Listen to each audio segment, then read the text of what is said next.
Hi, I'm Duncan Buchan, and it's officially the new decade. And while the ever-flowing passage of time may remind us that we are frail and temporary, it also brings more ways to completely ignore that with new technologies. One that's been causing quite a stir recently is virtual reality. Virtual reality has many different applications in today's society. You can watch movies, you can make art, you can play 360 video, but none are more prominent than their use in video games. It can let us become the badass action hero we've always wanted to be. We can search tombs untouched for decades in search of lost treasure. We can find out what it's like to drop a ton of acid after finding an old Game Boy in the attic. But what does VR actually mean for video games? How does it work? Where is it going? And most importantly,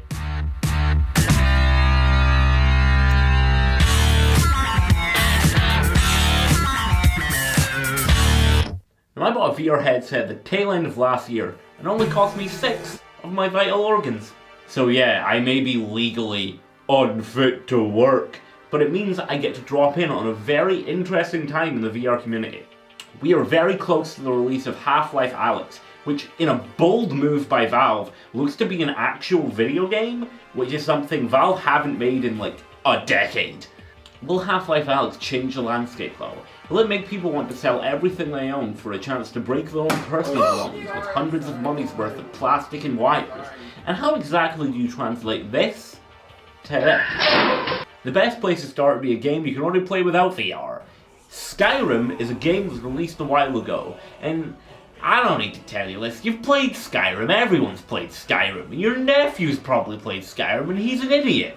I could beat the shit out of your nephew! Skyrim is a massive open world with tons of quests to do. The atmosphere is top notch, and the music composed by enemy of the show and absolute bastard man really hits the spot. But they didn't really do much to translate Skyrim over to VR. Combat in Skyrim was never really a strong suit of the game. You just kind of mash the mouse button wildly and wait whenever your various meters went down. Using bows and magic was a little different. You'd point and shoot with various status effects. In VR, however, it just feels weightless and awkward most of the time. Magic is the only attack form that feels better in VR, with 2 hands allowing you to aim at 2 targets at once. Bows do require both hands, but only to pull it back, while aiming only requires the front hand, while the back hand does nothing. Your melee weapons are tracked to your hands 1-to-1, which sounds fine in concept, but in the base game, different weapons had different animations and timings based on their size and weight. Every weapon attacks as fast as you can move your arms. And sure, there's still a stamina bar, but that can't slow your weapons down as your weapons are tracked 1-to-1 to your hands, making melee combat a game of how fast can you get carpal tunnel syndrome. The game has other smaller issues which make for an overall worse experience in VR. There's no 3D audio, the A button on the Oculus touch controller picks stuff up, but that's usually done by the grip button, and all the other face buttons are used for opening menus, making navigating it sometimes feel like you're trying to do brain surgery as a blind toddler. Can you move? I'm trying to see my menu.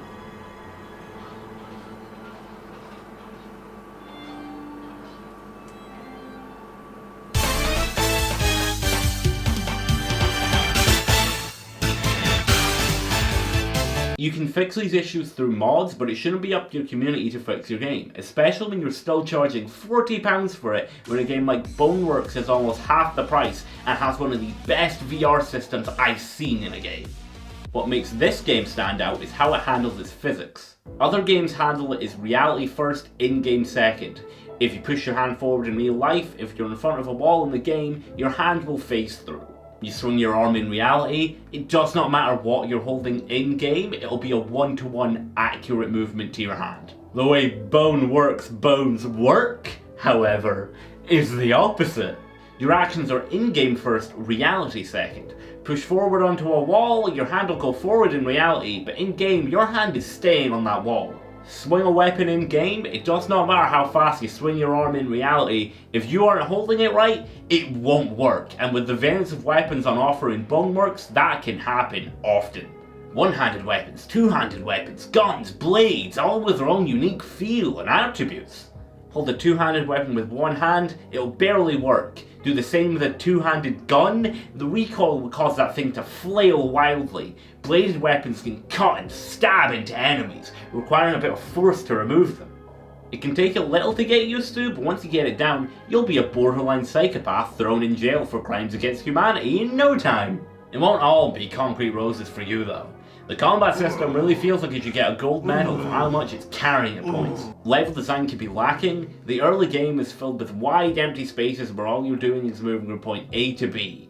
Sure, there are collectibles to find, but I don't think you should be forced to find them to have fun when the main path is duller than your nephew with a bread knife.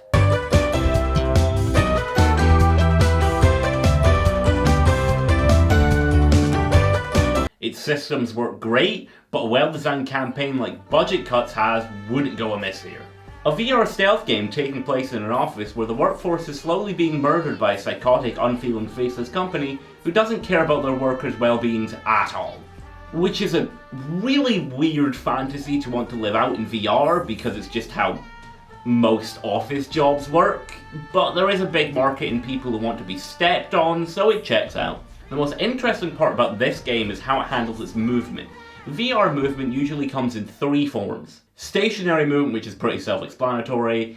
It's used for games where you're not really standing in one spot and takes advantage of the physical side of VR. It's used in games like Beat Saber and Superhot VR.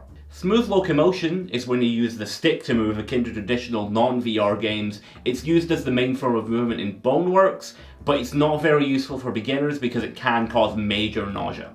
The third form of movement is teleportation, which Budget Cuts uses. It's where you point the controller where you want to go, and at the press of the button it instantly zaps you there. It's a happy medium between the first two, like a universe where your aunt and uncle made a son who didn't turn out to be your nephew. Budget Cuts is designed with this in mind. Your teleport gun gives you a preview of where you're about to teleport to, giving you an opportunity to scope out the area ahead. The box-like level design given by the office cubicles gives you ample opportunity to hide, and takes advantage of the headset's movement, allowing you to duck in and out of corners. Your main forms of defense are office supplies with limited range, incentivizing sneaking over getting into direct combat. Everything about the game's design works in unison, and at points even feels like a survival horror game, which is the same as all office environments really. It's the first time a VR game really grabbed me, which from a team of 10 people is very impressive. Bigger companies like Valve even took notice, letting them develop the game in their offices for about a month.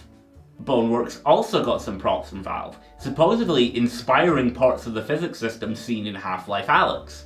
So how are Valve planning on giving back to the VR community? Well, this all goes back to a big benefit that Valve have, even over a company like Bethesda, an old industry term known as fuck you money. Valve have done nothing at all since the release of Portal 2. You know, except release some of the biggest PC games on the market, and continue to own the biggest digital storefront on the PC. This gives them an amount of money that, if my estimates are correct, allow them to say fuck you to everyone, and just do whatever they want. And with that money, in a weird way, they're kind of Trojan horsing with the release of Half-Life Alyx. A new Half-Life game will always be a big deal, and if it ends up good, that's for the best.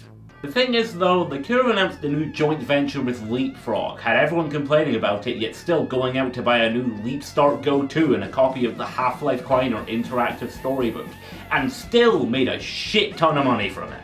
The most interesting part of Alyx, however, isn't the game itself, it's the engine it's shipping with. Valve's engines are legendary for being easy to mod and create games out of. Counter-Strike is one of Valve's biggest moneymakers, and it came from a small team of modders who Valve eventually hired, turning Counter-Strike into one of its biggest IPs, all because Valve was open to the idea of modding and keeping an eye out for new talent. They even let smaller teams reinvigorate Half-Life in their absence with releases like Black Mesa and Hunt Down the Freeman. Actually no, forget that one was weird. You fucked up my face.